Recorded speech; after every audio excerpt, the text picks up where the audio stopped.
Good afternoon, Sir Doco Lagos. I'm Jericho Fernandez. My subject, I'm Jericho Fernandez, BSCS Evening Class Online. This is my presentation is about operating system. Time check is 10 p.m.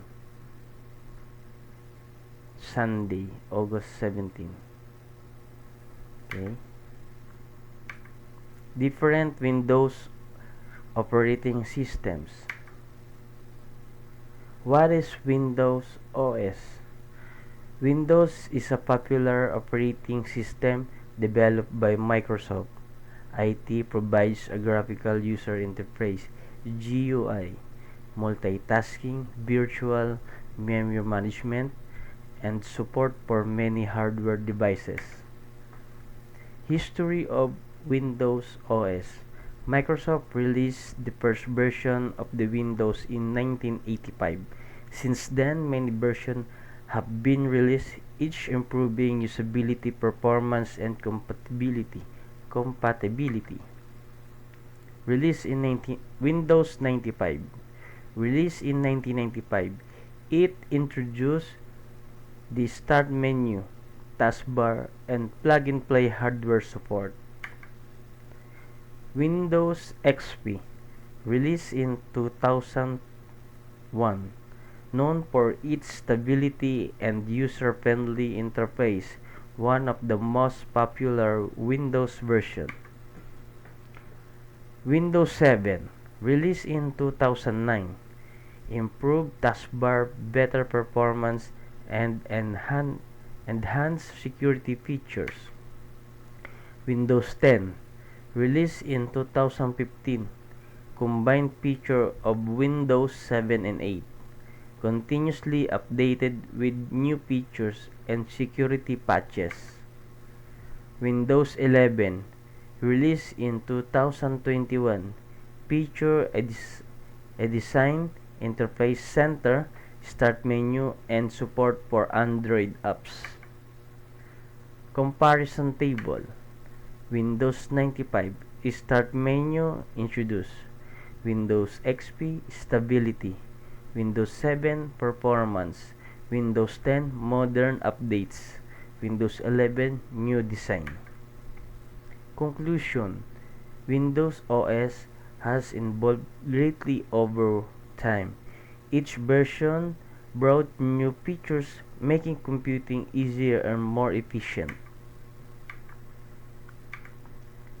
Mac operating system or MacOS. What is MacOS? MacOS is the operating system developed by Apple Inc. for its Mac computers. It offers a sleek graphical interface and tight integration with Apple hardware. History of MacOS. Originally known as Mac OS, it was first released in 1984. MacOS was introduced in 2001, followed by a major updates and rebranding to just MacOS. MacOS Classic versus MacOS X. Classic MacOS was used from 1984 to 2001. MacOS X introduced Unix-based architecture, better stability, and modern design. Key features of MacOS: sleek and user-friendly interface, built-in security, continuity features, Spotlight search, time machine backup. MacOS Big Sur, released in 2020, a major redesign with a refreshed interface, new icons, and better performance. MacOS Monterey, released in 2021, introduced universal control, focus mode, and better integration with iOS devices. MacOS Ventura Sonoma. Ventura 2022 introduced Stage Manager and improved Mail and Safari. Sonoma 2023 added desktop widgets and enhanced video conferencing. MacOS versus Windows. MacOS built for Apple hardware, more secure. Windows more flexible with hardware widely used in business. MacOS smoother UI. Windows greatly software compatibility. Conclusion: macOS has grown from a simple system to a powerful platform known for design stability and smooth Apple ecosystem integration.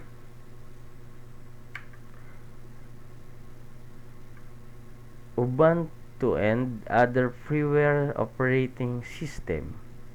Ubuntu and others freeware operating system. What is freeware operating system?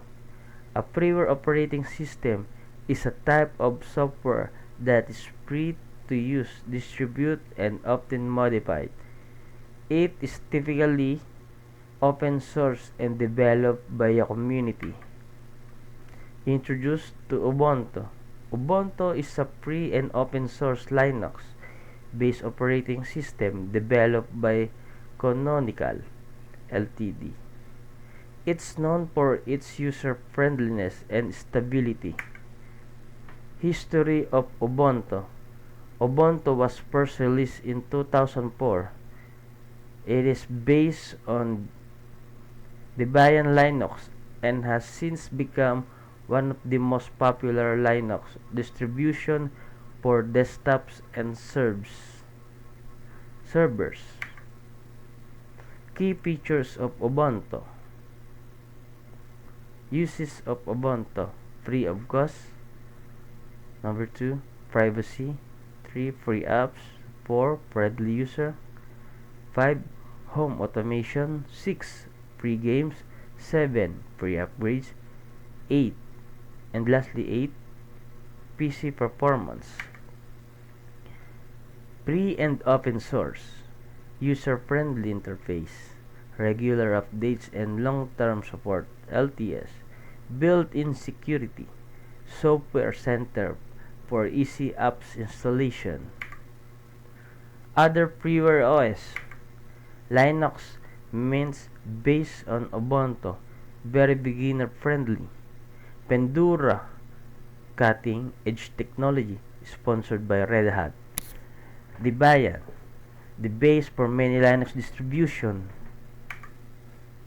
Ubuntu versus Windows, macOS. Ubuntu free, secure, open source.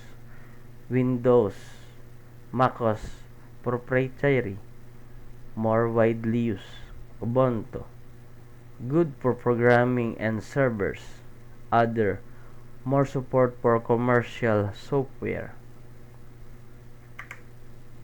Advantages of freeware OS: no cost, customization, strong community support, improved security and privacy, frequent updates. Challenges: limitation, software compatibility issues, learning curves for beginners, less gaming and commercial software support. Conclusion: freeware operating system like Ubuntu offer powerful, secure, and free alternatives to paid OS. They are ideal for students, developers, and open source supporters. Thank you. This is my presentation. Again, thank you, Sir Doc Alagos.